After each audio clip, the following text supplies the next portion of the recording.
আমি অত্যন্ত আনন্দ ও দৃঢ়তার সাথে জানাচ্ছি যে অতীতের যে কোনো সময়ের তুলনায় বর্তমানে সেনা, নৌ ও বিমান বাহিনীর মধ্যকার স্পিরিট অফ জয়েন্টনেস এবং পারস্পরিক সুসম্পর্ক অত্যন্ত সুদৃঢ়। দেশের বিরাজমান পরিস্থিতিতে বিশেষ করে 2024 সালের জুলাই আগস্ট এবং তৎপরবর্তী সময়ে সশস্ত্র বাহিনীর সদস্যগণ ইন এইড টু সিভিল পাওয়ারের আওতায় বেসামরিক প্রশাসনকে সহায়তা প্রদানের মাধ্যমে দেশে স্থিতিশীল পরিস্থিতি বজায় রাখতে নিষ্ঠার সাথে দায়িত্ব পালন করে চলেছে। আমাদের সশস্ত্র বাহিনীর দেশপ্রেমিক সদস্যগণ প্রিয় মাতৃভূমির সার্বভৌমত্ব সুরক্ষার সাথে সাথে আভ্যন্তরীণ আইন শৃঙ্খলা বজায় রাখা, দেশ গঠনে গুরুত্বপূর্ণ ভূমিকা পালন এবং আন্তর্জাতিক পরিমণ্ডলে শান্তিরক্ষা মিশনে নিয়োজিত থেকে দেশের অর্থনীতিকে গতিশীল রাখার মাধ্যমে বহির্বিশ্বে বাংলাদেশের ভাবমূর্তি সমুজ্জ্বল করছে। আমি নিশ্চিত দেশবাসীর আস্থার প্রতীক বাংলাদেশ সশস্ত্র বাহিনীর সদস্যগণ অতীতের মতো বর্তমান এবং ভবিষ্যতেও দেশের যে কোনো ক্রান্তি লগ্নে সরকার কর্তৃক প্রদত্ত দায়িত্ব পালনের জন্য সদা সর্বদা প্রস্তুত থাকবে।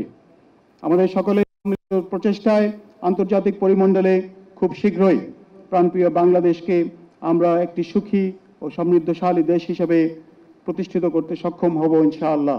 প্রিয় ক্যাডেটবৃন্দ, মহান মুক্তিযুদ্ধে সেনা, নৌ ও বিমান বাহিনীর সদস্যদের ভূমিকা স্বাধীনতার ইতিহাসে এবং বাংলাদেশের ইতিহাসে চির অম্লান হয়ে রয়েছে।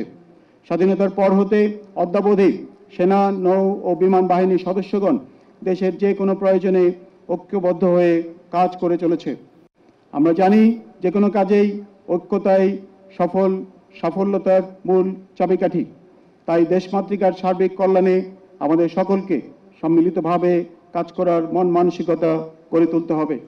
আমাদের প্রিয় মাতৃভূমির মর্যাদা ও সুনাম রক্ষায় তোমরা সেনা ও নৌবাহিনীর সর্বস্তরের সদস্যদের সাথে কাঁধে কাঁধ মিলিয়ে কাজ করে যাবে দেশের জন্য। আজকের দিনে এটাই আমাদের একান্ত প্রত্যাশা। আজকের এই শুভ দিনে আমি অত্যন্ত আনন্দ ও দৃঢ়তার সাথে জানাচ্ছি যে অতীতের যে কোনো সময়ের তুলনায় বর্তমানে সেনা, নৌ ও বিমান বাহিনীর মধ্যকার স্পিরিট অফ জয়েন্টনেস এবং পারস্পরিক সুসম্পর্ক অত্যন্ত সুদৃঢ়। বর্তমানে সশস্ত্র বাহিনীর মাঝে বিদ্যমান এই সুসম্পর্ক বজায় রেখে আগামী দিনের যে কোনো চ্যালেঞ্জ মোকাবেলায় সেনা, নৌ ও বিমান বাহিনীকে আরও আধুনিক এবং সক্ষম বাহিনী হিসাবে গড়ে তুলতে আমরা বদ্ধপরিকর। সুতরাং বিজ্ঞান ও প্রযুক্তির উৎকর্ষতার সাথে সামঞ্জস্য রেখে তোমরা নিজেদেরকে অধিকতর সুযোগ্য করে গড়ে তুলবে, এটাই আমাদের প্রত্যাশা। মনে রাখবে, লক্ষ্য শহীদের রক্তের বিনিময়ে অর্জিত স্বাধীনতা ও সার্বভৌমত্ব অক্ষুণ্ণ রক্ষাই তোমাদের পবিত্র দায়িত্ব ও কর্তব্য। উপস্থিত সুধীমণ্ডলী, প্রতিষ্ঠা লগ্ন থেকে সময়ের পথ পরিক্রমায় আমাদের সশস্ত্র বাহিনী আজ জাতীয় ও আন্তর্জাতিক পরিমণ্ডলে একটি সুশৃঙ্খল ও সুদক্ষ বাহিনী হিসাবে সুপরিচিত। জাতিসংঘ শান্তিরক্ষা মিশনে নিয়োজিত থেকে অনন্য দায়িত্ব পালনের মাধ্যমেই আমরা বিশ্ববাসীর ভূয়সী প্রশংসা অর্জন করতে পেরেছি। উন্নত বিশ্বের সাথে আধুনিক বিমান বাহিনী এবং সশস্ত্র বাহিনীগুলির সাথে সামঞ্জস্য বজায় রেখে আমাদের সশস্ত্র বাহিনীকে আরও আধুনিক বাহিনী হিসাবে গড়ে তোলা অত্যন্ত প্রয়োজন। আমাদের জাতীয় নিরাপত্তা কাঠামো একটি সমন্বিত ব্যবস্থার উপর নির্ভরশীল, যেখানে সেনাবাহিনী, নৌবাহিনী এবং বিমান বাহিনী এই তিনটি শক্তি একে অপরের পরিপূরক হিসাবে কাজ করে থাকে। আধুনিক যুদ্ধক্ষেত্রের ও বহুমাত্রিক হুমকি মোকাবেলায় আমাদের প্রয়োজন একটি ভারসাম্যপূর্ণ, দক্ষ এবং সমন্বিত প্রতিরক্ষা ব্যবস্থা।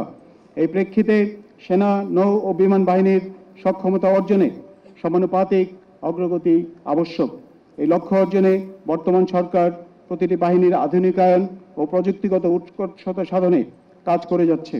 এরই অংশ হিসাবে বাংলাদেশ বিমান বাহিনীতে multi role combat aircraft squadron এবং নতুন ফাইটার স্কোয়াড্রন সংযোজন, গ্রাউন্ড বেসড এয়ার ডিফেন্স ব্যবস্থা শক্তিশালীকরণ এবং উন্নত অপারেশনাল প্রস্তুতির সক্ষমতা বৃদ্ধির বিষয়ে আমরা সকলেই একমত পোষণ করেছি।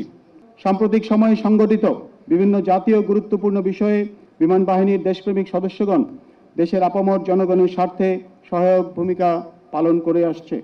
আমি নিশ্চিত দেশ ও জনগণের প্রয়োজনে বাংলাদেশ বিমান বাহিনীর অবস্থান আগামী দিনগুলিতেও আরও সুদৃঢ় ও সুসংহত হবে। আমি বিশ্বাস করি বিশ্ব দরবারে বাংলাদেশকে একটি সম্মানজনক ও মানবিক রাষ্ট্র হিসাবে প্রতিষ্ঠার ক্ষেত্রে বিমান বাহিনীর সকল স্তরের সদস্যগণ গুরুত্বপূর্ণ ভূমিকা পালন করে যাবেন।